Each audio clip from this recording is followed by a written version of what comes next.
Hello, everybody. Welcome back. YouTube.com/Geek Aloud, 8 p.m. Thursday. No, it's Tuesday nights now here on Geek Aloud for the Gaming Enforcement Agency. And Unky, you're joining me in that second slot this evening, man. If you look at your clock, it is bang on 8. We absolutely nailed it tonight, mate. How are you? Mate, yeah, we're doing well. It's, daylight savings. Yeah, why not? 8 o'clock. Let's call that. Oh, yep. Yep, daylight savings. Missed it by that much. But I mean, we are on the hour. We're on the hour. I'm back from Japan, back from Tokyo Game Show, Troy, ready to talk video games. Perfect. I hope you didn't pick that cough up over there. And for all the viewers at home, notice, of course, Bully is offline. He is in that third slot, though. Hey, Bully, how you doing? He's over in America. Have a fun trip, mate. Now, for the viewers at home, this is how the show goes. We first off, games, interrogation, and deliberation. It is the 4 games Unky and I have been playing this week. We will talk all about them with gameplay footage next to us. Then it's the news segment. Unky Dunky, how many stories have you been able to round up this evening? We've got 5 news stories. Obviously, moving to the Tuesday, there's less news to talk about, but we've picked the best of the best of what we could find. Great work, mate. Thank you very much. And then, of course, it is the standoff. Unky, what are the constraints for the standoff this evening? All right, big news out of last week, or this week, you want to call it. Jim Ryan, he's left PlayStation. He's retiring from the video games industry as we know it, or is he? We'll find out tonight, the standoff, where we find out where might Jim Ryan be going next. I love it. Excellent work. And we typically do a 4th segment that is audience integration. However, Bully not being with us, we are a man down. So that segment will be very short indeed, if at all there. But without further ado, here we go with games, interrogation, and deliberation. First up this evening, I've gone hands-on with Mortal Kombat 1 on the Xbox Series X. And of course, my old man hands require the use of the arcade stick, which works beautifully for Mortal Kombat 1. I'm a big, old-school, long-term fan of Mortal Kombat. And I got to say, this is their best entry by far. For those who don't know, who is it? Nethersoft? I believe that's the developer's name. NetherRealms. You've nailed that. Thanks, mate. They've been jumping between Mortal Kombat and then Injustice, Mortal Kombat, Injustice, and now they're back for Mortal Kombat. And each and every iteration of those, their storytelling in the cutscenes has been getting better and better. And then the cutscenes have been motion captured, and the graphic quality on this game is second to none. The small nuances, the small muscle twitches in the face from the performers are top tier. I've never seen facial animations as clean and tight as they are in the fantastic best cutscenes ever in a fighter. This game is ticking all the boxes. They've got better comedy than they usually do, and they're usually pretty good at comedy, but this is a new high tier for any fighting game ever. I absolutely love the combat system, the way it supports the, hey, look, Unky, you're online, according to that footage. The way they support the fight stick is fantastic. Works beautifully on the old arcade stick. I love it. And by far the best fighter I've ever played. And they've gone back to the top. I don't know if you saw it there, Unky, but before this fight, they do a little gag where it's Raiden and he throws his hat and hits a bloke in the back of the head. But because they've rebooted the series and they've started from the beginning, Raiden doesn't yet have the blade, the sharp edge on his hat. So he just throws a straw hat at a mate in the bar and just bounces off the back of his head and he turns around and what's up. So just top tier. Look at this graphics. Like, this is by far the best looking fighter game I've ever seen. Absolutely silky smooth, 60 frames per second. And I don't think it's the first time ever that they've done tag team, but it's the first time I've seen tag team. I'm just trying to think now, maybe I'm wrong, but I believe it's the first time I've ever seen tag team done in the story mode. Typically, you're just sort of bouncing from one fighter to another. If the cutscene has 2 characters, it's, you know, one fight with one character and they switch over to the second fight. But this time they are just integrating in the switch out. You can see on screen there with the push of the right button, the right shoulder button. Your old mate jumps in and just does, you know, one sort of little combo move and bounces out. If you lose all your health on the first guy, the second guy steps in, you get a chance to finish the fight there. So they've upgraded or increased the quality of the fights in the story campaign. And as I was saying before, mate, these cutscenes are top tier and pay particular attention to the level of detail in the facial animations. I can't imagine the kind of tech they're using these days to grab that and integrate it into the story. And just perfect performances from all the actors across the board. Unky Dunky, have you spent any time with Mortal Kombat 1, mate? I haven't yet. No, I mean, I massively earlier in the year loved Street Fighter, and I really loved that. And that's obviously a different graphical style, but I really love that sort of graphic style they went for in Street Fighter. This has obviously gone a bit more sort of realistic, and I can see the production values on display here, especially in the cutscenes. I think the game itself is 140 gig install, which I saw as well, which sort of made me backpedal a little bit with spending the full amount on this game and taking up 140 gig on my hard drive. So I'll put pause on it for now. I saw that you'd played it, so I'll get your opinion first. But I think the fighters that you're talking about there are called cameo fighters in this one, where they come in. With a K, obviously. So you're okay. Absolutely, with a K. But no, from what I've seen in the fight of this, I really want to give it a go. And obviously, with the arcade stick, I think you came around here one day and we had the arcade stick playing Injustice, and I really enjoyed that. So I can imagine it's just as good playing MK1 on that. And, yeah, it sure is. Yeah, again, I've got no real sort of eagerness to go in there and play multiplayer Mortal Kombat or with any sort of fighting game for that matter. But it's the way the NetherRealm guys do their story campaigns, not only in Injustice but with Mortal Kombat. And from all accounts, this is just a top tier story as you're going to get in a fighting game. So I really want to get into this. It's just obviously it's not only is it 2023, but it's October, and it's an absolute ridiculous month and year for games. So it might go on the back burner a little bit for now, at least till it's a bit cheaper.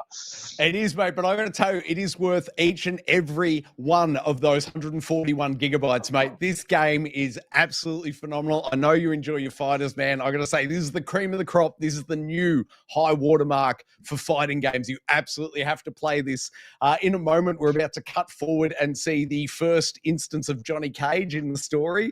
And I got to tell you, man, they've set him as an actor and he's playing Indiana Jones. And they just riff on the Indiana Jones, original trilogy movies, franchises beautifully. You run through the cutscene, you don't know he's an actor first up. You're just like, why is Johnny Cage dressed up as Indiana Jones? Who cares?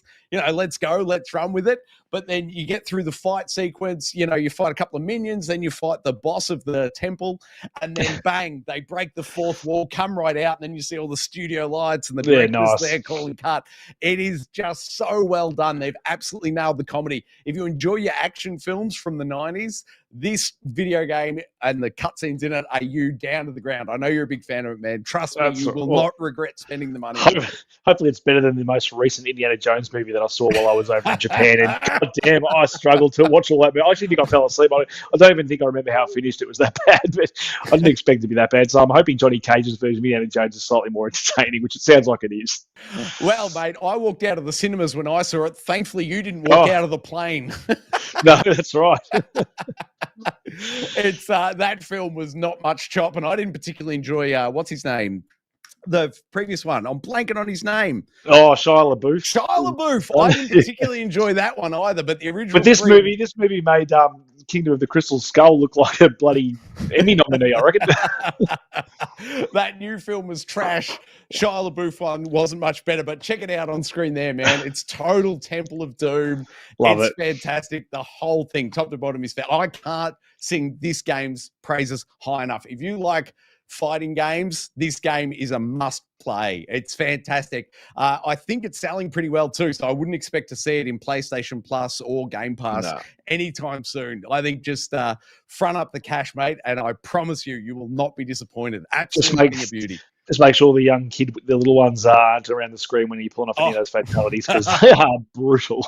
There are definitely some new tier brutalities in this, and they're even doing. And I know once again it's not new to this one. I know they did it in the last one as well, but they're almost like fatality sequences now in the middle of fights. They'll do a special move, and you get like a whole little cutscene animation of blades going through necks and stuff, and then the fight continues. It's really, I can't say enough about this game. It's fantastic. So let's move on, shall we, to game 2 this evening. And I'll hand it over to you, mate.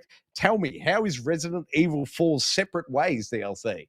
Yeah, Separate Ways DLC. I haven't put as much time as I probably wanted to in this, just with a whole bunch of other stuff coming out this week as well. But I just wanted another reason to jump back into Resi 4, being one of my favourite games this year. I've finished the game twice. I'm on a third playthrough on the hardest difficulty. I've unlocked, the hand cannon, the unlimited rocket launcher, and all that jazz. So I've done about everything you possibly do in that first campaign. So being able to jump into some fresh content has been really enjoyable. Playing as Ada Wong, obviously.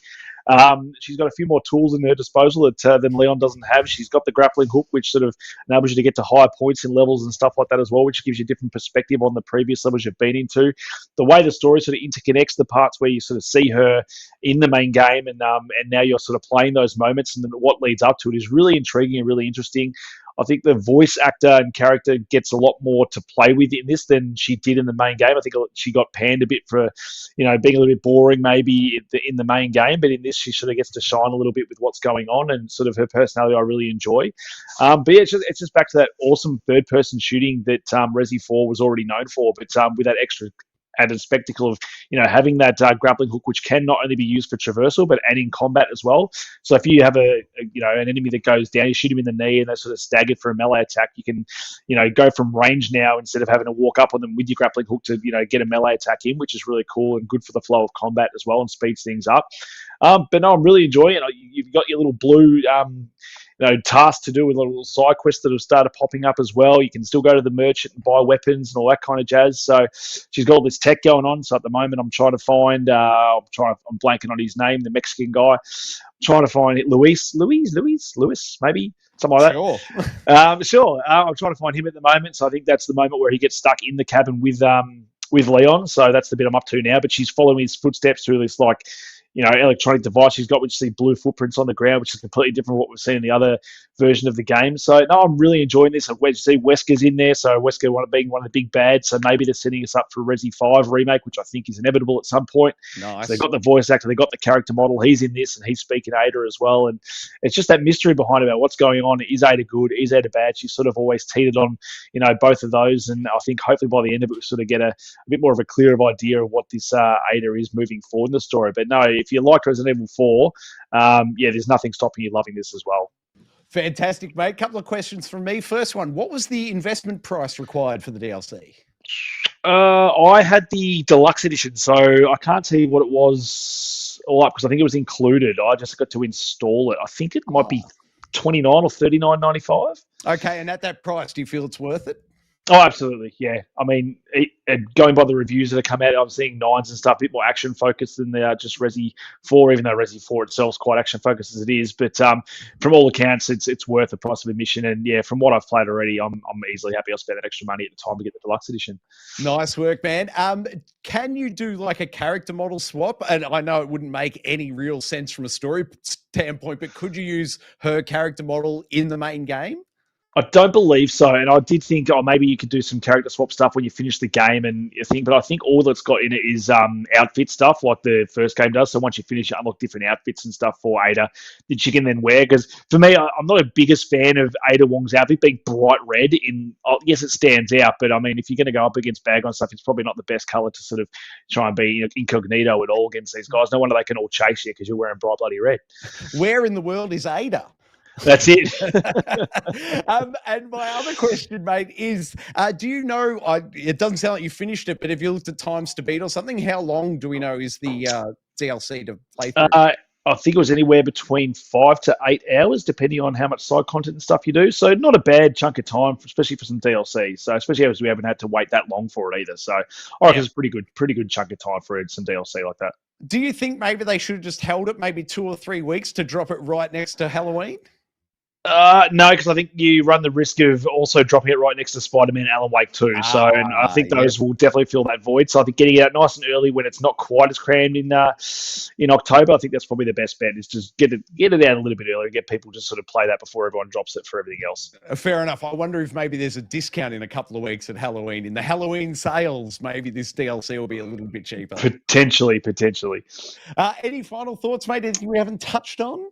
No, not really. That's about it. I mean, we've spoken in length about Resident Evil 4 over a few weeks when that came out, and it's more of the same. But a few more mechanics, and if you like Resident Evil 4, get stuck into this. You won't regret it. Oh, actually, one final question. In this trailer includes the PS2 VR, PSVR 2 gameplay. Is that included yet, or is that still to come? Nah, still to come. I think later this year for the VR component, which initially I have to, put my hand up and say I think I was wrong. I think I said at the time that I didn't think it was going to be a fully fledged the whole game in VR. I thought it was going to be a mode as a part of RE4, but no, it looks like it's going to be the whole game in VR. And going by what I played RE4 on the Oculus when they redid that in VR, I think we're in for something special in terms of VR experiences. Could be one of the hallmark experiences on the PSVR 2, which it's in dire need of something really good. Yeah, definitely. And if I hadn't played Horizon, what was the Horizon VR one? I'm blanking on it. Call the Mountain. Call of the Mountain. If I hadn't played Call of the Mountain, I wouldn't have as high hopes for this. But knowing how good that PSVR 2 looks when it's done well, this could be incredibly special. I'm very much looking forward to getting hands-on with that. But as you said, we've got to wait a little bit longer for it. What we don't have to wait any longer for, though, is the big Cyberpunk 2077 patch 2.0, which is the skill tree change. And the footage you're seeing on screen right now is the Phantom Liberty story mode. Unky, have you gone hands-on? Did you enjoy it? What were your thoughts? I have gone hands-on. I've been actually really looking forward to this DLC, and it was good they dropped the 2.0 update. I think it was about a week before the actual DLC drop, which was good. People could get their hands on the new mechanics and upgrade trees and all that kind of stuff, because they do make you respec, and the way they've created a whole new laundry list of things you can do now. And I think it's made a better skill tree from what I can see. It's giving you actual tangible proper things to do now to your character, as opposed to just incremental updates of like, your character can walk faster and all that kind of stuff. So you're unlocking new abilities and all that stuff within that skill tree. And I've still got heaps of points to spend because I'm just respecing my level 50 character I'd already finished the game with, and I'm sort of up to that last mission, but just I could go straight into the DLC. And my God, if there's a game that's pulled me away from Starfield in terms of being a first-person shooter RPG, this has been it, because holy crap, being able to play something that looks this good in 60 frames per second with the new mechanics that I've got going on.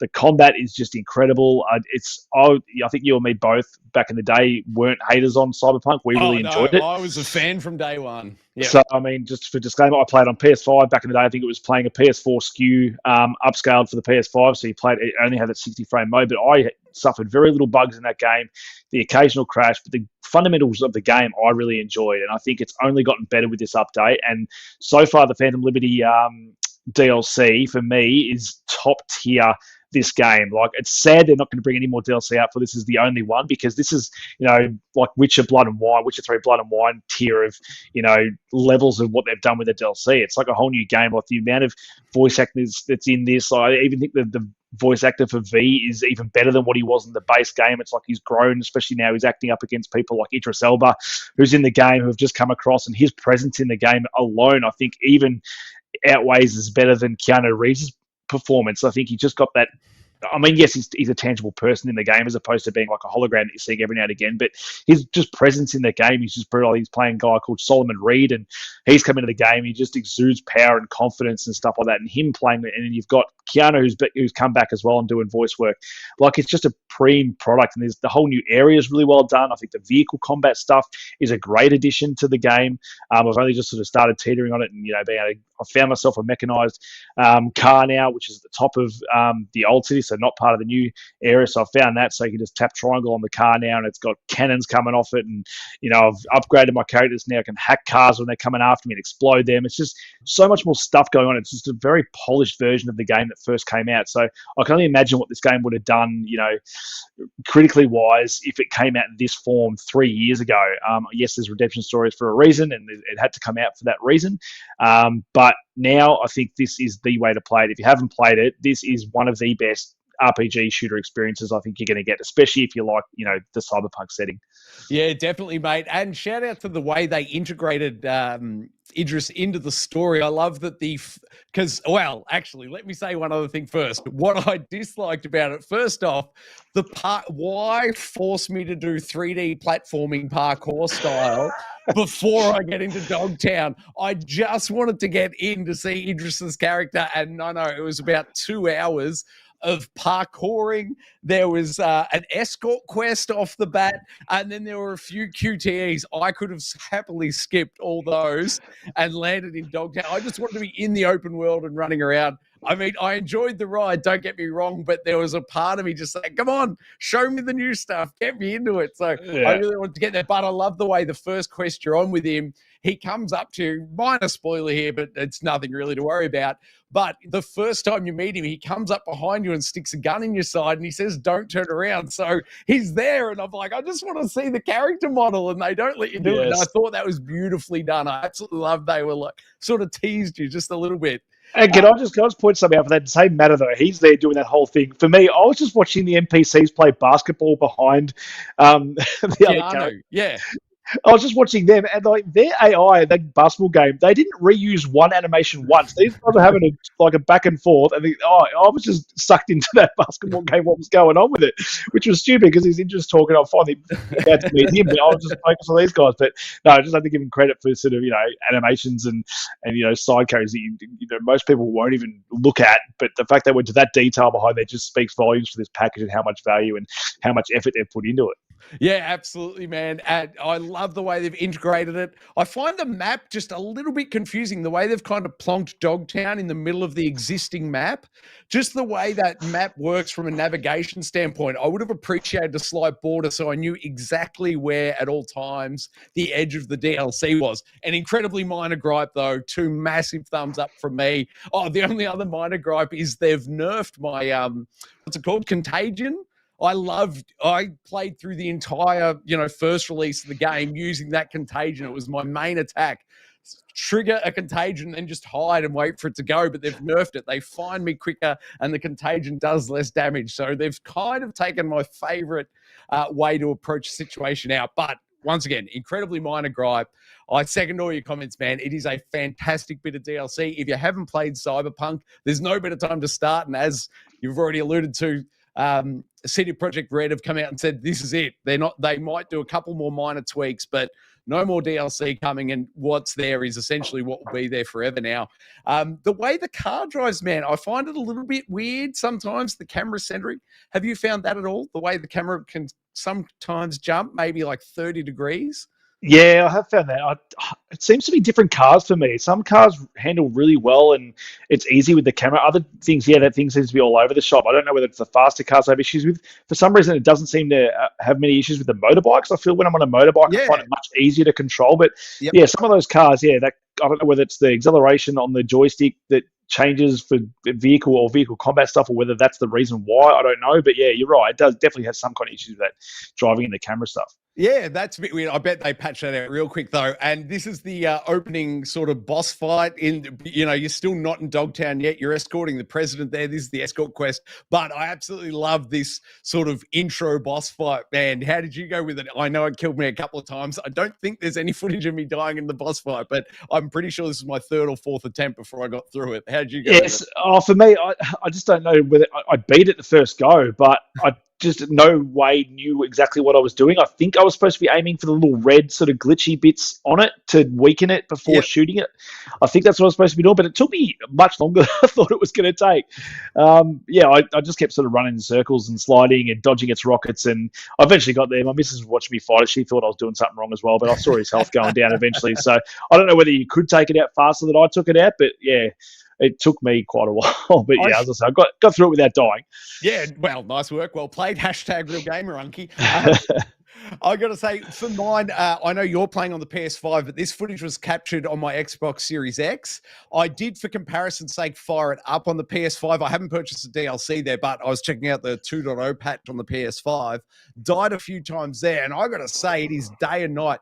On the PS5, when you die, that reload is seconds, maybe 2 seconds, and bang, you're straight back into it. On the Xbox, man, I am sitting there, I reckon, for a good 10 seconds. Oh, really? It is a noticeably long load after a death on the Xbox versus the PlayStation 5 implementation. So if you're wondering where to get it, if you've got the choice of both, I would say definitely pick it up on the PS5.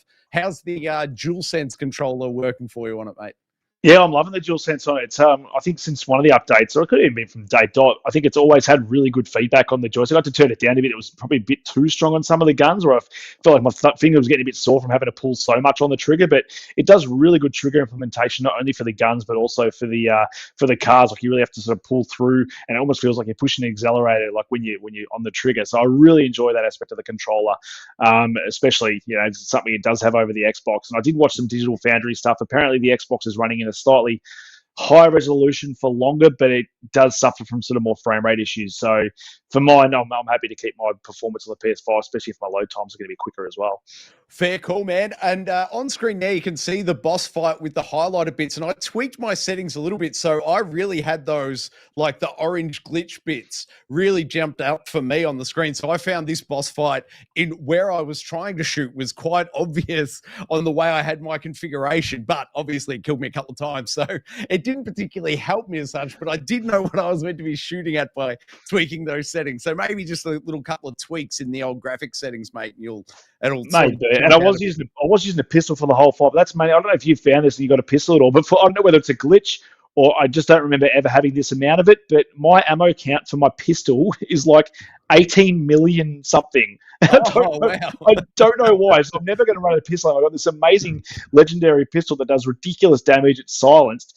And I don't never have to use anything else, which I like using pistols in games. So that's great. But it's just, I don't know what's happened, but there's no way I had 18 million bullets for this thing before the game got patched. Nice work. I'm not sure if it comes up here, man, but as we documented on the channel, 2 years ago, whenever Cyberpunk came out, I had the glitch with, I can't even remember the bloke's name now, but, the sledgehammer in the dude, and you could... Sasquatch, was it? Sasquatch, you've nailed it. Yeah, so my, I'm at maxed out, my skill tree by exploiting him, but Yep. I've got something like 500,000 credits or something. Like I have got way more credits than I will ever need. And fortunately, with the 2.0 patch, they've gone back and given all the vendors way more currency. I kept running into the issue where I had more items to sell than the vendors would have. So if I wanted to clear up my inventory, I had to go and hit up like 6 different people or NPCs in-game vendors to sell to. Whereas in this update now, I can hit up one and just bang, sell it all. The credits are there and I'm off to the races. So I absolutely love everything about this, and I'm very keen to continue on my merry way. I think I'm on the 4th mission, and I think, is there 10 or 12 missions in this DLC, I believe, of the main quest? Yeah, I've heard 10 to 12, maybe 12, I think. Yeah, and then there's, I think, 5 or 6 side quests that you can get done as well. Oh, the only other point I wanted to make was I really like the way they've changed the police AI and the way you get 5 stars pulled out of GTA, obviously.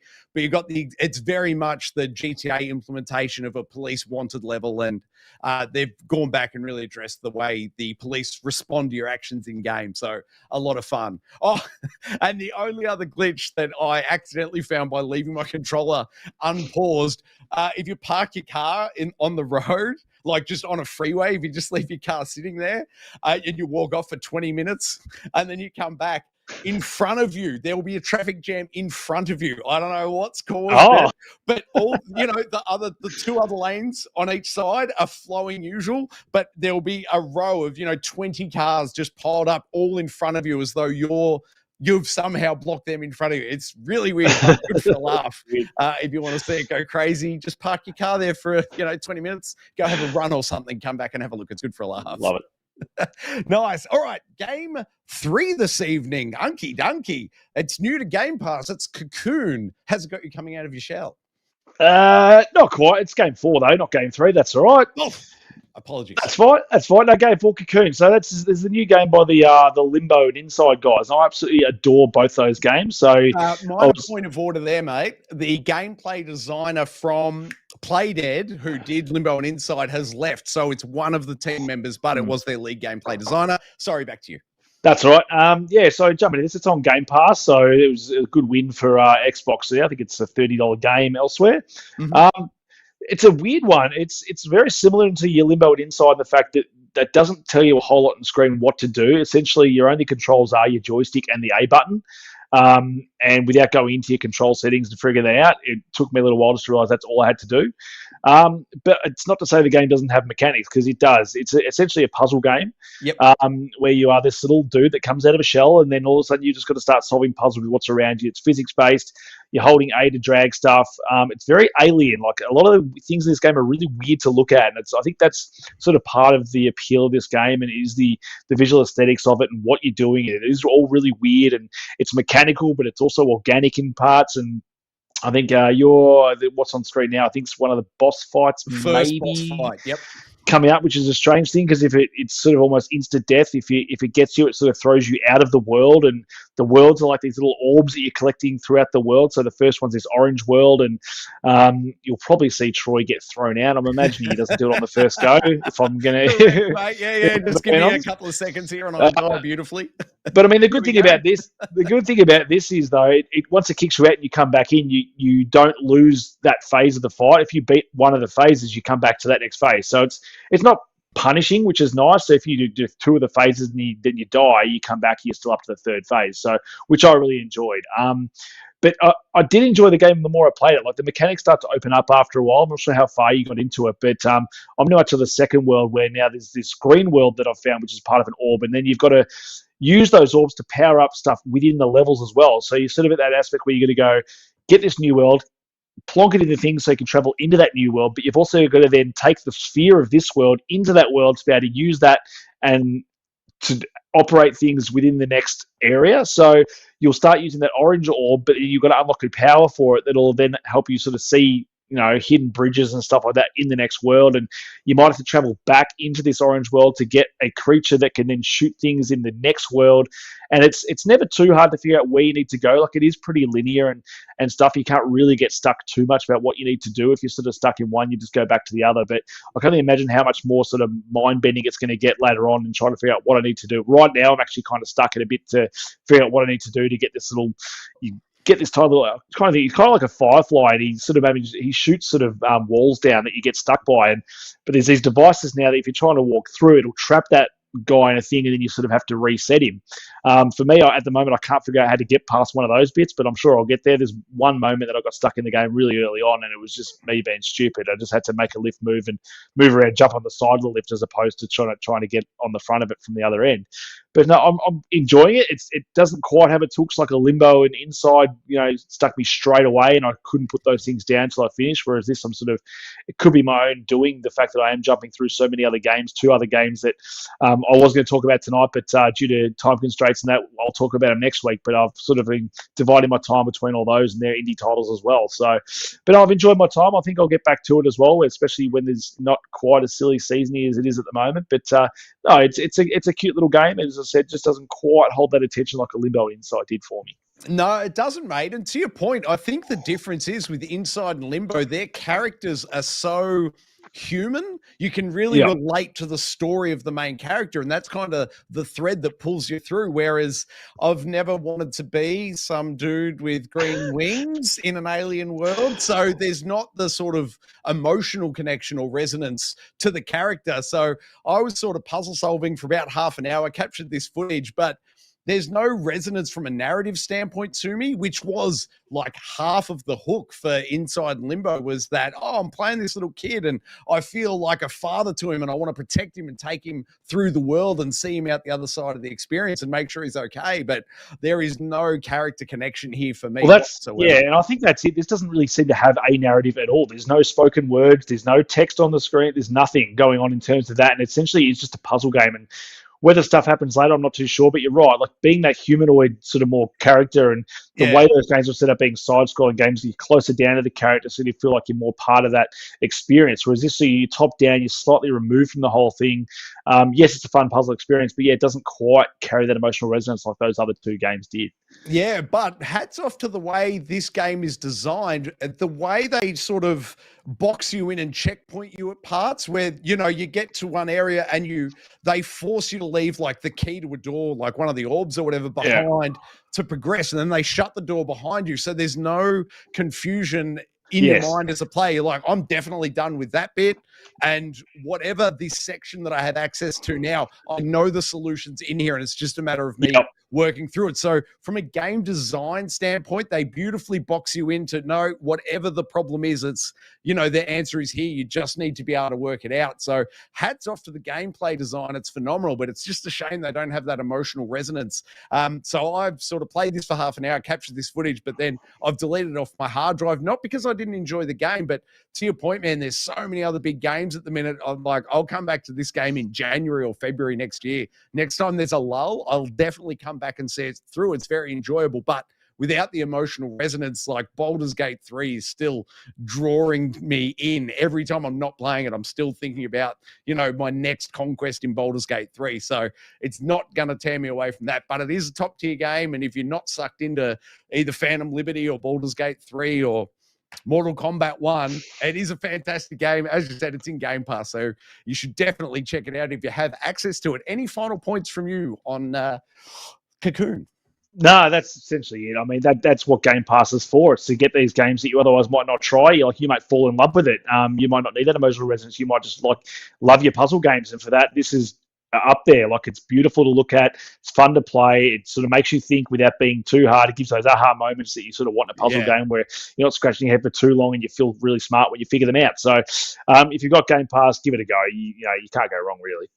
Definitely. And we can't go wrong with the news segment. Let's go kick in a newsroom door, shall we? We shall. Okie dokie. Who has the right to remain newsworthy this week, please, sir? Story 1 on screen right now. Story 1 from VGC. It's a little bit longer ago now this one came out, but it's worth speaking about. Cal Kestis actor confirmed Star Wars Jedi 3 during a Comic-Con panel. So Cameron Monaghan, I think it's how you say his name, has said that he's currently working on a third Star Wars Jedi game, which is good to see because I think all of us here speak pretty fondly of both the first two games. Obviously, the second game, I always forget when I'm speaking about best games I've played this year. I keep forgetting that I've played this game as well. It's unfortunate because there's been that many good games this year, and I've gone back and I've just replayed a lot of the game because it just had that final performance patch that has pretty much fixed all performance issues on 60 frames per second everywhere in that game. So very happy about that. But no, I'm very happy to see that they're working on a third one of this. They'd be mad not to. Star Wars, such a big franchise, makes them a lot of money, and the games are quality. So why wouldn't you be putting another one of these out? Definitely, mate. From my side, I put the game down waiting for that performance patch. Now that it's finally here, I'm so hooked into other games. This one, again, I haven't finished it. I think I'm on World 3 or 4 or something. I'm only about 15 to 20 hours into it, but I've dropped off it entirely. Once again, I'll be back to finish the second game, maybe January or February next year. Did you yourself roll credits on this one? Yeah, I rolled credits. Absolutely loved it. There wasn't too much out when this one was out, so I gave myself plenty of time. Nice work. Is it clearly game 3? Like, does it end in a way that's like, oh, yeah, there's more to tell here? Or definitely more to tell. And I think I spoke with Bully offline about this one, about where I think the story could go. And it's very exciting if it could go these places. Like, that was just one of the theories I had. And I thought, even if they go anywhere near that, it's going to be really exciting. But I'm sure there's plenty of different ways they could take it. It's definitely left room for more. And I cannot wait to see what they do with the third. Excellent. While we're here, I'll just draw your eye here, mate, to the byline. I might just need to do one of that to get the highlight on screen. The director of both Star Wars Jedi games recently left Respawn. But if you cast your mind back, let me bring up this IGN article from March this year, and where he was talking to IGN, and he said quite explicitly he wants to make the trilogy this game series, into a trilogy. So obviously he had the vision for it initially, but sad to see he's not going to be there to, execute and finalize his plans. Any thoughts on the director leaving and what that could possibly mean for the third game? Yeah, I mean, if you're surrounded by good people and you can leave it in good hands, I don't see why it can't be, as good, if not better than the other games. You saw with God of War, like Corey Barlog stepped back from that, and then that was taken over by a new lead within the company, and who he was happy to take over. In that game, arguably better than the first game. Some people might like the first one better, but you can't argue that the second one was, just as good, if not way better. And it's definitely bigger and broader in what it did than that. So I don't see, the lead leaving on that game, necessarily being doom and gloom for a third game. I think it could be, it could be to its benefit. It could be the fact that it comes out in a more polished state. Like, who knows? It could be a good thing. So as good of the story is, some people will say they actually preferred the first game than the second game. So maybe, him stepping away from that, and they come in and get their collective heads together and, get a better third game than this story of number 2. But as I said, I really enjoyed both games on their separate merits. Obviously 2 going for a bit more broader Galaxy Quest type thing where they're going a lot more planets. It's a bit more open world, which did cause some of the performance things, whereas the first one a bit more Metroidvania and a bit more confined spaces. So what they do with the third one, who knows? Probably going to be fully open world, let's be honest. Fair enough, mate. I guess the only parallel track we could draw back to is how did you feel about Uncharted 4? Obviously, Amy Hennig did 1, 2, and 3, stepped away, had half built, Uncharted 4. And then, of course, who was it? Neil Druckmann and I'm blanking Bruce Straley, was it? Bruce, yes, there you go. Came in and finished off 4. So how did you think that went for the quadrilogy, I suppose, of Uncharted?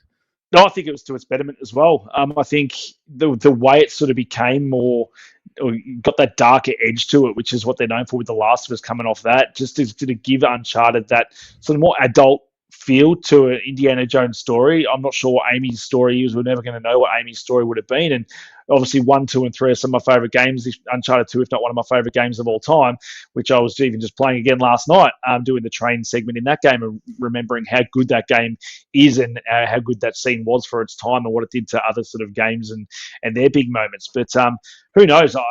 It's definitely not a negative. I think they considering all the scuttlebutt we heard before that game, it's in trouble. They've taken Amy off it. They've got these guys in. Who knows what's going to happen? Turned out to be a phenomenal experience. So I mean, fingers crossed the same thing happens with Star Wars. Who knows? Yeah, beautiful work, mate. I love it. All right, then, story 2 this evening. Now, this one speaks to me on multiple levels. Ooh.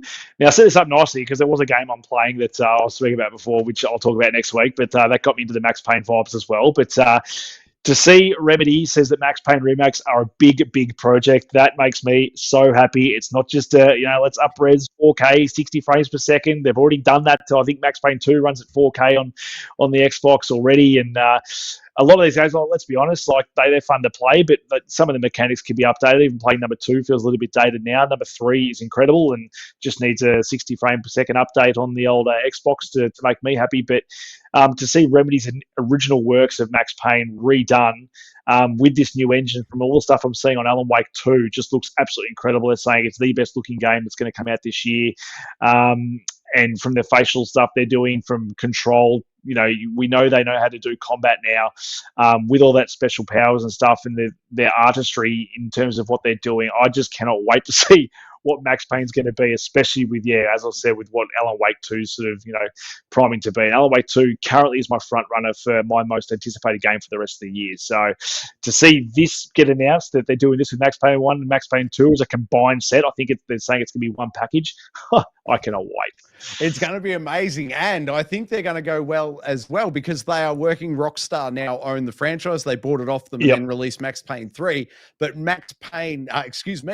Rockstar Games are funding the production of Max Payne 1 and 2, but they've got the original developers back in to make it. So all signs point to a fantastic pack coming out when this is released. I'm very excited. I can't wait. Old school Max Payne fan. This tickles me down to the ground. My final question before we move on, mate. Do you think they'll remake Max Payne 3 after this comes out?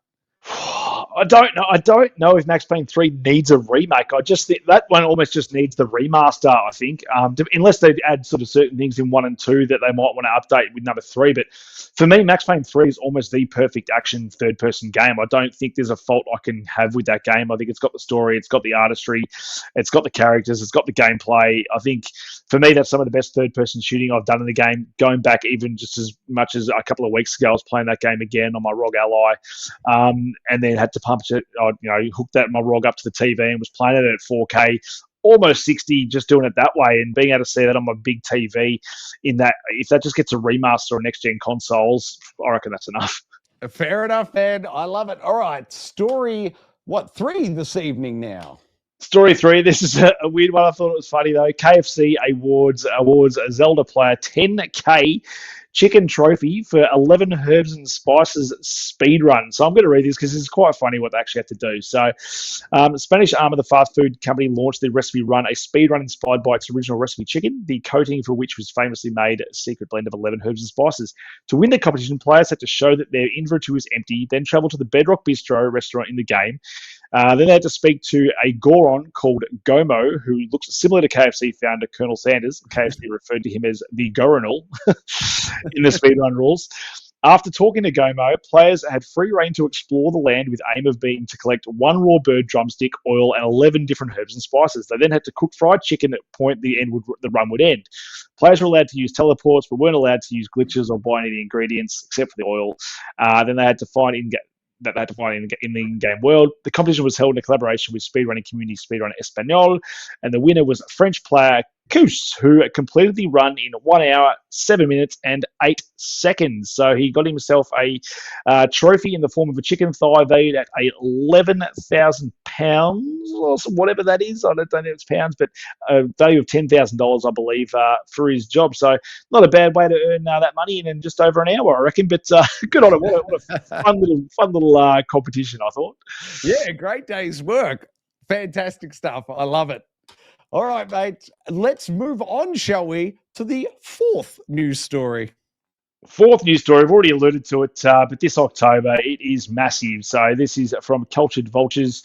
Biggest new games of October 2023. The games start coming and they don't stop coming. So, I mean, we've already spoken. We've had Baldur's Gate already, Lies of P, which I didn't get to speak about last week because I wasn't here, but absolutely loving that game. About 11 hours in, 4 bosses down. Absolutely amazing game. If you like Bloodborne, that is the spiritual successor. I'm sorry, it's one of the best Soulsborns, not made by FromSoft. Go get it if you like to punish yourself. Legend of Zelda: Tears of the Kingdom's out. Dead Space came out earlier this year. Who remembers that being this year? But Resi 4, we spoke about that. Starfield just came out. Cyberpunk 27's had a resurgence and a thing, but that's just what's already come. So this October already, we've got Lamplighters League on October 3rd. Hellboy Web of Weird says October 4, but I believe that's moved to the 19th. Assassin's Creed Mirage. Who knew Assassin's Creed was coming out this week? It's like 2 days, on the 5th of October. I think the reviews drop tomorrow, but God, I've never seen a week where, you almost forget Assassin's Creed's coming out because normally it's the biggest thing going around and it's just sort of surrounded by all those other games. But interesting to see what that one does. Just if I can jump in there, I know Eric Tate is a frequent viewer of the Gaming Enforcement Agency, Geek Aloud in general, and I know this is his number one for the year. He cannot wait to go hands-on with Assassin's Creed Mirage. Back to you, Aki. Very good. I think he actually was in the chat earlier today saying he can't wait for Assassin's Creed Mirage tomorrow night. So hopefully he's not hard. So there you go. We also have Detective Pikachu returns on October 6th. I think it's on the Switch only. Forza Motorsport's coming out as well. Jesus, I forgot that was it coming out as well. That's October 10 on Game Pass as well. Total War Pharaoh. We have Lords of the Fallen, another big one for the spooky season. Another one just like Liza P, it's another Souls-like game. I don't know whether I've got time on my plate for 2 Soulsborne games, but we'll see how we go. This way I'll probably get it anyway. Sonic Superstars, Marvel's Spider-Man 2, the big one, October 20. Oh, yeah. Super Mario Brothers Wonder. So we've got a brand new 2D Mario game also on the same day. We have Cities Skylines, October 24th, which I believe was moved for back a bit. I think it might have even been moved to next year, to be honest. Oh, wow.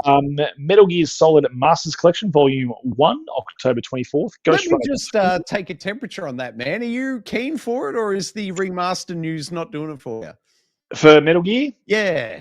Yeah, I'm not so sure. I think they came out and even said the Metal Gear 1's not even going to be 60 frames per second. I think as well, sticking to its 30 frames. So, no, maybe I might play 3 again if they update some of the controls and stuff. I'm looking forward to Metal Gear Solid 3, the remake, but I don't think I'll go back and play Metal Gear Solid Master Collection again. Like, I think on the Xbox, they already upscaled the number 2 and 3 to 60 FPS anyway, and I think it's got a res boost as well. So I don't really see the need to jump into a new collection of it.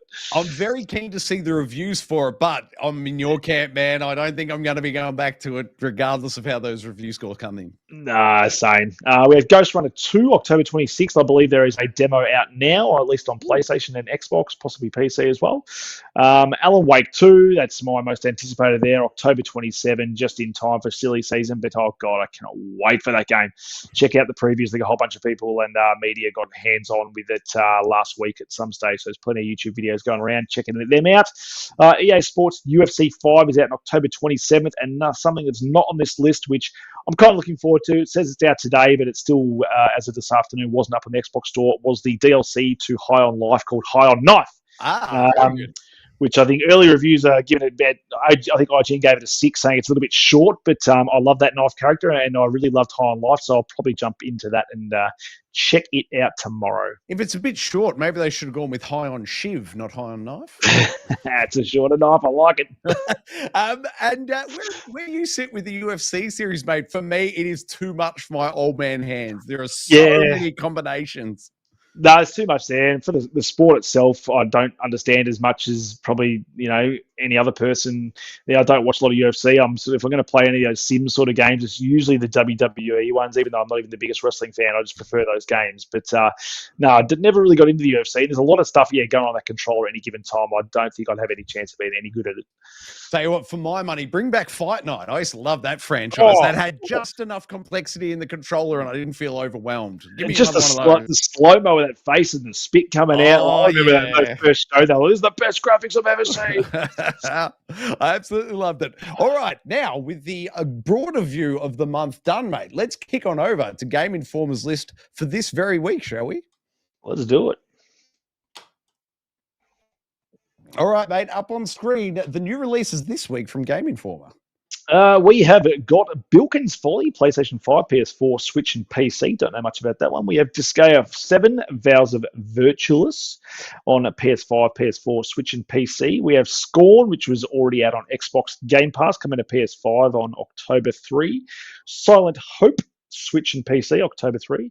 Blossom Tales 2, didn't know there was a Blossom Tales 1. The Minotaur Prince, Xbox S, X, and 1. Probably looks like a Game Pass title, surely. 8.5, though, not a bad score from Game Informer. Assassin's Creed Mirage, which we spoke about, that is on October 5 on all consoles and PC. It is doing the old PS4 copy as well, so don't imagine we're going to get a huge bump in graphics from Valhalla then. Front Mission 2 remake on Switch. We have My Little Universe, Switch and PC. Dark Pictures Anthology Little Hope is coming to Switch. I've actually been playing the Little Pictures The Devil in Me recently. It's updated. It's had a patch on the Xbox and it's running a hell of a lot better. And that is a really good game. If you're into the Saw series, and you like your Dark Pictures Anthology games, it's a good one to get into. Is that by chance in Game Pass? I don't think it is. I think you still have to fork out cash for it. But if you do want a more narrative experience and you you like your quick timey event games like Until Dawn, just give it a go. Nice. Wargroove 2 on Switch and PC, October 5. Borderlands 3. Am I reading that correctly? Borderlands 3 on Switch. It's finally coming to Switch. And it's running at Borderlands 3 frames per second right there. Love it. We have Detective Pikachu Returns on Switch, October 6. I might actually get that after going to the Pokemon Cafe in Tokyo. I'm kind of I've got a bit of Pikachu fever at the moment, so I even went back and started playing Pokemon again after going there. So I'll have to go play some little Pikachu Detective. Nice. On October 6th, and then we've got NHL 24, PlayStation 5, Xbox Series X and S, PS4, and Xbox One on October 6th. So a pretty big week of releases, but I think the pick of the bunch for us is probably going to be that old Assassin's Creed. Oh, yes, definitely. But a big shout out to Ace. I know he is keen for the old NHL game. So Ace, the somewhat frequent co-host here on G.E.A., he will be very much looking forward to this, what's that, Friday, I want to say, October 6th. Now, Unky Dunky, if you'll allow me to take a slight sidestep here, we're going for a slightly different end to the news segment this week. If you recall, allow me to hit one more button here to get this up on screen. If you'll recall, we were talking about, pop-ups, go away. We were talking about, is that stuck? There we go. CD Projekt Red's big Cyberpunk 2.0 patch this week. Now, there's been some controversy specifically with the Ukrainian version. However, you and I are not experts. So I took the liberty of interviewing an expert earlier today, and allow me now to roll that footage. So here's our final news story for the evening, pre-recorded. And a big thanks to Joe for making himself available. Here we go. On screen now, of course, you can see the graffiti in-game, which CD Projekt Red has since apologized for and says they will remove from the game. But my question to you, Joe, is what are we looking at here in this image and what does it mean? What we're really looking at, what is, kind of a big Ukrainian coat of arms that kind of trident-looking thing. So that in itself is an image not controversial because it's official Ukrainian coat of arms. And right next to it in red is the sign of Crimean Tatars, which is an ethnic minority, a Muslim ethnic minority that lives in Crimea and have been living in Crimea for hundreds of years. And I believe that that is the symbol of their independence from oppression, which they've had being part of Ukraine. And so none of those symbols are controversial in any way at all, in my personal opinion. Yeah, okay. And the way they're overlapping there in the graffiti, is that to sort of symbolize that they're a unified front in this issue? Yes, 100%, because Crimea is a part of internationally recognized borders of Ukraine, where ethnic Tatars have been oppressed since Russian occupation, which took place in 2014. Crimea is a hugely important strategic part of Ukraine. It's kind of like the Queensland of Ukraine. It also controls the access to Black Sea, which is again hugely important. And there's no way that this war can end without Ukraine liberating Crimea. And so that's I guess what this is really about. It's saying Crimea is Ukraine. Okay. And then the second sort of issue that was flagged in the localization was that there were a few lines of dialogue that were changed. Originally, the line of dialogue that's available worldwide in the 2.0 patch is, couldn't all these assholes bite it out in the Badlands? And that has been switched for the Ukrainian version, is, couldn't all the Rashina bite it out in the Badlands? First off, how's my pronunciation? Second of all, what exactly does that mean? So I would pronounce it as Rusnya. What does it mean? It is a bit of a derogatory term that's came up through the war. It's not a swear word or any such like. I think it came out in the context of the war, which I think is only natural, in my humble opinion. Sure. Now, from more of a sort of global view, I suppose, Microsoft, once the Russian invasion started, Microsoft shut down their the Russian storefront for Xbox. They can no longer buy games on the Xbox marketplace in Russia. Ukraine still has access to the store, and it's only that Ukraine store that is, seeing the graphic image signifying unity, I suppose, for the Ukraine, and then as you've detailed, their allies. Can you see any way that this would be offensive to anybody in the Ukraine? No big deal, in my opinion, and it's totally in line with original policy that Microsoft has established. I think they have been probably scared off, perhaps, by all the shouts from the Russian political regime, about Russophobia, about how Russians might be discriminated as part of this, and it's just a deliberate policy on their behalf to try and discredit anyone who speaks up against the Russian invasion of Ukraine. Fair enough, Joe. Thank you very much for joining us. If anybody wants to sort of dive into your online works any further, is there any website or anything you want to point them towards while you're here, mate? Yeah, fantastic. Thanks, Troy. Well, I've got a podcast about healing from trauma, something that I've really connected with strongly since this invasion, because it affected me deeply and brought up some deep wounds. And it's a podcast where I talk about my own healing journey and interviewing mental health on dealing with trauma. So anyone can check it out at powertobehappy.com, or you check out your favorite podcast place wherever you go to check it out. No worries at all. Great work, Joe. Thank you very much for joining us here on G.E.A. Now, back to the regular show. That was Joe. Thank you very much for joining us there, Joe. Great work. Thank you, my friend. Anki, where does that bring us to? Probably the standoff? I believe it does, Troy. Who will fight? Who will fight?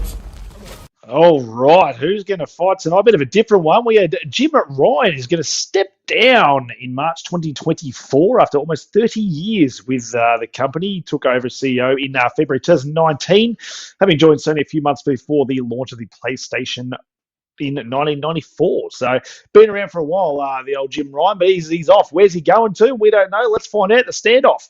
Let's speculate, shall we? This is all just our speculating. Obviously, there's no news on where he's off to next. We just know he's no longer with Sony. Unky, entrant one this week. Is he following Sean Layden, do you think, possibly to Tencent? They've certainly got the cash. They do have the cash. It's just whether he wants to, stay in that fold, which I think he probably will somewhere. I don't know what his reasons would be for retiring. Does he want more time at home? Does he need a job that's going to, give him less time, more time with the family? I don't know. I don't know whether Tencent does that, unless he's going to split the time with Sean Layden. Maybe that's their deal. Maybe he gets in there. Maybe, Mondays through Wednesdays or Mondays through Thursdays it's Sean Layden, and then he takes over for the rest of the week, and then they flip it each month. So who knows? That's could be a way to do it. Just tag team. So 1 week with the wife, next minute you're at Tencent. I don't know. Well, he said in his statement that it was splitting his time between America and his home and his family life. UK, yeah. So obviously, wherever he lands, I guess he'll be working from home, but possibly Tencent entrant one. Possibly, maybe. What about entrant two, Unky? Who else do we think would need the expertise of Jim Ryan and his obviously great success with the PlayStation 5? Maybe the Saudi investment fund, Troy? Possible. They've certainly investing $38 billion into video games. What do you reckon Jim Ryan's price would be? Well, he wanted to be a bit. I mean, I don't think Jim Ryan really cares too much about video games, to be honest. That's pretty evident with some of the stuff that he's done with PlayStation. He's been around for some of the good times as well, but everyone's always sort of criticised Jim that he's not really the gamer like a Phil Spencer or someone is there. He's not really the head coming out there and talking on behalf of the company for probably that very good reason. He's a businessman. He's not a gamer, whereas Phil's a bit of both. So whether he wants to go to the Saudi investment fund, whether the pool of knowing about the video games industry might be there for him, they might pay the big bucks because he has been there, done that before. Who knows? Indeed. What about entrant three? Who else could need Jim Ryan's expertise, do we reckon? Well, we spoke about him. I mean, it's Xbox, Phil Spencer. I mean, they fluffed with Redfall. He's had to backpedal a little bit. Yes, he's had a bit of a win now with Starfield and that. But the big PDF leak from last week, mate. All their little dirty secrets got exposed. All the internal emails came out. That was quite a black eye. They might be cutting the head off Jim Ryan. They might be cutting the head off Phil Spencer, as you can see on screen here tonight, mate. They might, but I think the problem they've got there is we've already spoken about it. I don't think Mr. Ryan wants to be out there on the stages and putting forward, on camera there and cutting to his home and seeing all his fancy stuff in the background. Let's face it, he's got nothing in the background there, whereas Big Phil, he's got controls, he's got, hidden Xboxes, Series S's in the background there before it even came out. So I think it doesn't matter what Phil does. I think he's the right man for the job there. So I don't think Jim Ryan's taken Phil's job, no matter how many faux pas he's had. I think Microsoft's finally seeing those dominoes fall with Starfield and that this year. I think everyone's forgotten about Redfall this year now, and it's all uphill for Xbox. So I think Mr. Phil Spencer's safe for now. You don't think Xbox would prefer the advantage that PlayStation have seen over the last couple of years? I think they would love to take the number one gun from their competitor, wouldn't they? Yeah, I don't know, but how much is he going to provide to Xbox that they already have? I mean, his most recent thing was trying to create live service games, and I think Xbox has already got their model that they're working with Xbox Game Pass and stuff. I'm not sure what's Jim going to do, unless he can bring over the Spider-Man franchises and stuff like that and help them get all these number one franchises that Sony's already got with their big first-party games. I don't know. I think Xbox has already sort of hopefully lined up those dominoes already, and we're going to start seeing some of those big games come. So I don't think we have to worry too much about first-party games, but I think is what Jim could probably bring to it, and obviously his business like-minded mind that he's got. Let me throw this one at you, mate, though. How much would Xbox like to get Game Pass onto PlayStation? And I think Jim Ryan would be the man. He'd be the man to do it. He probably could get that job done. I don't know if that's. I suppose if he's working for Xbox and he'd know a lot of people at the old PlayStation and Sony, so he could be the man to do it. But I just don't think after this long in the games industry being at Sony that he would go directly to his competitor. But, money talks, so who knows? Indeed. And how good would the Xbox online console wars heat up if Jim Ryan went over there, mate? Imagine the commentaries that we'd see off it. Yeah, and the problem we've got though is Microsoft predominantly an American-based company, so the fact that he's already said he wants to go back home and spend more time in the UK, so that's another sort of thorn in the side there with him getting over to Xbox, I think. Fair point. Do you think maybe he wants to take a notch or two down in the responsibility train? No longer CEO. Who's entered for? Mate, you know what they have in the UK and all over the world, which is not going to hurt him no matter where he goes? Mackie D's. Oh, look at that. Jim Ryan leaning on the counter at Macca's. He's already there, mate. That's not anyway Photoshop. That is a photo that was taken last week with him. He'd flown into the UK, and there he was. He's already checking out. Everyone's thinking maybe he's going to be the new CEO of McDonald's. No, he wants to work behind the counter. He wants to get his hands dirty. He loves stealing chips from the fresh batch that come out. Loves himself a double cheeseburger with nugs. So I think you can easily see him unwinding in the UK with a bit of Mackie D's, and then maybe once he's worked the counter and become one of the people again, maybe then he can start working his way up the chain there at McDonald's. Possibly. And I don't know if you've gone into a Macca's recently, Unky, but I'm starting to suspect they're playing games because the 3 McDonald's stores I went to last week, no further questions, please, all of them had the what do you call it? Thick shake machine was out of order in 3 separate Maccas. What's going on? We need to send in a heavy hitter to get to the bottom of what's going on with the thick shake machine. They're not working. Jim Ryan, get on it. He needs to fix it. I mean, I've only got a bad story about McDonald's as well because my recent McDonald's visit was the one at the airport in Hong Kong, and unfortunately, my missus had just bought a whole bunch of souvenirs for everyone, and we left within 2 minutes, realised we didn't have the bag, went back, souvenirs gone. Oh, no. So I can't really blame Jim Ryan. He's not at Macca's yet. But, that's something he needs to fix. Those cleaners, they just dispersed that thing straight away. Didn't even bother trying to look for an owner. So, Jim, fix up Macca's, please. You've heard it here first, folks. Jim Ryan's going to Macca's. Unky Dunky, is McDonald's the winner for this evening's standoff? Bloody oath it is. All right, McDonald's, a winner is you for this week's standoff. Jim Ryan, enjoy your time behind the counter, serving up fries and flipping burgers. I love it. Now, we typically, I should say, end G.E.A. with checking out their YouTube chat. However, as you can see, Bully's offline and we are understaffed. So my apologies if you're in their YouTube chat. We can't get to you this evening, but please leave your comments below. We'll get back to you next week when we are, fingers crossed, fully staffed, and we've got 3 people back on staff. That'll do it for this week's G.E.A. We are off to Unky Dunky, thank you very much for making yourself available, coming back from the holidays and presenting front and center first week back on the new Tuesday nights, 8 p.m. right here on Geek Aloud, mate. Excellent work this evening, sir. Thank you very much. Mate, it is my absolute pleasure to be here. Unky Dunky, final question from me. What else can you do with Geek Aloud? I think you can like it, subscribe it, and you'll never miss it. Oh, that was luck. Hey, that's something.